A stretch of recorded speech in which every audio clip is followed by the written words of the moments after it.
تو جب الہ کے لفظ کو دیکھیں تو معبود، تو الالہ یعنی صرف معبود، پھر وہ ایک ہی ہستی ہے۔ الالہ ایک ہی ہے، خاص، صرف ایک ہی کے ساتھ معبودیت خاص ہے، ایک ہی خالق ہے، ایک ہی مالک ہے، ایک ہی رازق ہے، اور ایک ہی ہے جس کی ہمیں عبادت کرنی ہے۔ تو اس لفظ سے ملا کر لفظ اللہ بنتا ہے۔ اب اللہ جو ہے اس کا جو روٹ لیٹر ہے یہ 3 طرح سے آتا ہے، یعنی مادہ اصلی جو 3 لیٹرز ہیں یہ 3 طرح سے آتے ہیں، اور ان کے میننگ میں پھر بہت ہی خوبصورتی پیدا ہو جاتی ہے۔ اب آپ یہاں پر دیکھ رہے ہیں کہ الہ جو ہے اس کا ایک روٹ لیٹر آتا ہے الف لام ہے کی ترتیب سے، یعنی الف پہلے، لام اس کے بعد، ہے اس کے بعد، تو یہ بنا الہ، جیسے یہ آپ نے اوپر دیکھا۔ تو الہ کا مطلب بنتا ہے پرستش اور حیران کن ہونا، یعنی ایسی ہستی جس کی عبادت کی جائے اور وہ حیران کر دینے والی ہستی ہے۔ تو یہ 2 میننگ آپ اس کے ذہن میں رکھیں گے۔ پھر اس کا مادہ اصلی یا روٹ ورڈ جو ہے وہ اس کی ترتیب ایک بنتی ہے یا آتا ہے واو، لام اور ہے سے، یعنی یہاں پہ تو الف لام ہے شروع میں آپ نے دیکھا، اور اگلا کیسے ہے واو لام ہے، ولہا، اور اس کو آپ جب لکھیں گے تو آپ اس کو واو لام ہے اس طرح سے لکھ سکتے ہیں۔ تو اس کا ترجمہ بنتا ہے محبت کرنا، فریفتہ ہونا، یعنی اللہ کی ذات ہم سے بہت زیادہ محبت کرتی ہے، اتنی زیادہ محبت کرتی ہے کہ جب جو لوگ اس کو نہیں بھی مانتے ان کو بھی رزق دے رہی ہے، ان کو بھی ٹھکانہ دے رہی ہے، تو ان کے کام بھی سنوار رہی ہے، تو اللہ کی ذات جو محبت کرتی ہے۔ اور دوسرا میننگ اس کا یہ بنتا ہے کہ ہمیں اللہ کی ذات کا سب سے زیادہ محبت ہونی چاہیے، اور فریفتہ ہونے کی حد تک، اس کے لیے جان قربان کر دینے کی حد تک، اور ہر محبت اس کے انڈر رہنی چاہیے۔ تو یہاں پر یہ دوسرا میننگ آپ دیکھ رہے ہیں۔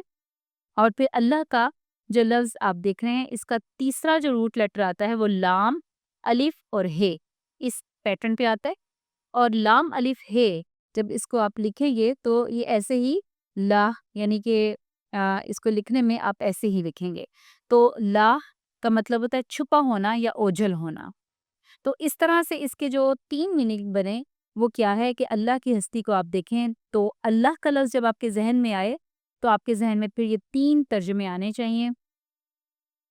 نمبر 1، وہ ہستی جس کی عبادت کی جائے اور جس کے کارنامے بہت حیران کن کر دینے والے ہوں، یعنی اس کے کارنامے جو ہیں، جو اللہ تعالیٰ خالق ہے، اس کی تخلیق کو دیکھیں، اس کی کاریگری کو دیکھیں، اس کی نشانیوں کو دیکھیں تو وہ انسان کو حیران کر دیتے ہیں کہ وہ کیسی ہستی ہے۔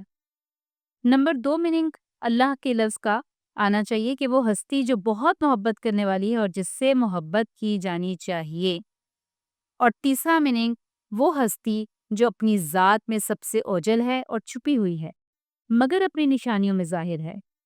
تو یہ 3 ترجمہ میری خواہش ہے کہ آپ اگر باقی جو لفظی میننگ ہے روٹ لیٹرز کے وہ نہ بھی یاد کریں تو کم از کم اللہ کے لفظ کے یہ 3 مطلب آپ کو یاد ہونے چاہیے کہ یہ روٹ لیٹرز آپ یہ 3 طرح کے اور ان کے یہ 3 میننگ۔ تو انشاءاللہ آپ جب بھی اللہ کا نام لیں گے تو بڑے محبت اور خلوص سے اور شعور سے لیں گے، اور انشاءاللہ اللہ تعالیٰ کے ساتھ ایک بہترین تعلق ڈیولپ ہوگا۔ من حرف ہے، اکثر سات یا سے کے میننگ میں آتا ہے۔ شیطان، لفظ شیطان کے بھی 2 طرح کے مادے اصلی آتے ہیں۔ ایک آپ دیکھتے ہیں شیطان کا شین توئن نون شطنا، اور ایک شیطان کا روٹ لیٹر آتا ہے شین یا توئن شیط۔ اگر شطنا اس کا لفظ دیکھیں، یعنی دونوں ایٹ اے ٹائم ہی آپ اس میں رکھیں گے شیطان کے لفظ کے اندر، اور اس طرح آپ شیطان کے 2 میننگ سمجھیں گے۔ ایک شطنا سے جو روٹ لیٹر آتا ہے اس کا مطلب ہوتا ہے دور ہونا، اور یہاں مفہوم ہے اللہ کی رحمت سے دور ہونا۔ اور دوسرا میننگ شیط کو ذہن میں رکھیں گے تو اس کا مطلب ہوتا ہے غصہ میں آگ بگولا ہونا۔ تو شیطان کیسا ہے کہ ایک تو وہ اللہ کی رحمت سے دور ہے، اور دوسری بات کیا ہے کہ وہ غصے میں آگ بگولا ہے کہ اس کو اللہ تعالیٰ نے کیوں آدم علیہ السلام کو سجدہ کرنے کا کہا، یا اس کو وہ پوزیشن نہیں ملی، اس کی جگہ حضرت آدم علیہ السلام کو مل گئی اور وہ ہمارا دشمن بن گیا۔ تو بہرحال یہ 2 میننگ آپ اپنے ذہن میں رکھ سکتے ہیں۔